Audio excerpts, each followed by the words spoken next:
Assalamualaikum warahmatullahi wabarakatuh. Alhamdulillahirabbil alamin wa bihi nasta'in ala umurid dunya waddin wassalatu wassalamu ala asrofil anbiya'i wal mursalin wa ala alihi washabihi ajmain amma ba'du. Pertama-tama marilah kita sanjungkan kepada Nabi besar kita Nabi Muhammad Sallallahu Alaihi Wasallam.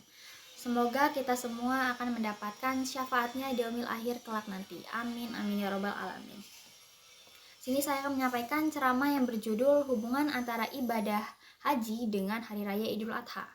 Sulit untuk memisahkan antara ibadah haji dengan hari raya Idul Adha. Meskipun seseorang yang merayakan Idul Adha, mereka tidak diharuskan untuk ibadah haji ke tanah suci. Tetapi hubungan antara keduanya sangat erat. Dari segi pelaksanaan, keduanya sama-sama dilakukan pada bulan Zulhijjah. Hari raya Idul Adha dilakukan pada tanggal 10 Zulhijjah. Pada hari itu seluruh umat Islam di dunia disunahkan untuk menunaikan ibadah Idul Adha dan menyembelih hewan kurban.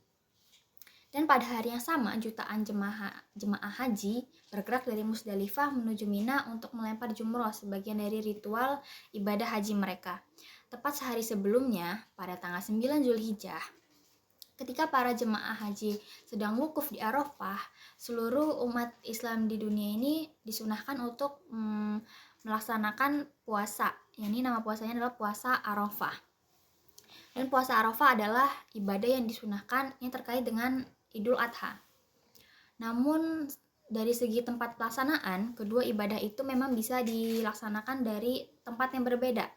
Jemaah haji bisa melakukan ibadahnya di tanah suci, sementara mereka yang tidak bisa menunaikan ibadah haji bisa melakukan hari raya Idul Adha dimanapun mereka berada. Ketika umat Islam disunahkan berpuasa pada tanggal 9 Zulhijjah, para jemaah haji tidak disunahkan untuk melakukan puasa Arafah, karena pada saat itu mereka sedang menunaikan wukuf di Arafah yang dimana mereka membutuhkan tenaga yang ekstra, sebab mereka hanya tinggal di tenda-tenda sementara. Demikian juga ketika umat Islam disunahkan untuk sholat Idul Adha, para jemaah haji di tanah suci tidak disunahkan untuk menunaikan ibadah Idul Adha, sebab saat itu mereka sedang sibuk bergerak dari Musdalifah menuju Mina untuk melempar jumroh. Sebagaimana dalam Quran surat Al-Baqarah ayat 198, A'udzubillahi minasyaitonirrajim, Bismillahirrahmanirrahim. Laisa alaikum junahun antabtagu fadlam mir rabbikum fa iza afadtum min arafatin fazkurullah indal masy'aril haram waskuruhu kama hadakum wa in kuntum min qablihi laminat dhalin. Yang artinya, tidak ada dosa bagimu untuk mencari karunia dari Tuhanmu. Ketika kamu sudah bertolak dari Arafah, maka berzikirlah kepada Allah, dan berzikirlah kepada Allah sebagaimana yang ditujukan kepadamu. Dan sesungguhnya kamu itu benar-benar sebelumnya itu sesat. Seandainya Anda memiliki uang yang cukup untuk menunaikan ibadah haji, tetapi hanya untuk diri Anda sendiri, sementara kedua orang tua Anda belum menunaikan ibadah haji, maka yang diutamakan adalah diri Anda sendiri. Sebab kewajiban berhaji itu adalah fardu ain bagi tiap orang beriman yang sudah mampu menunaikannya. Begitu seseorang telah memiliki kemampuan, maka wajiblah mereka menunaikannya. Sedangkan memberikan biaya pergi haji kepada orang lain ataupun orang tua, itu hukumnya bukan menjadi kewajiban, melainkan menjadi sunahnya saja.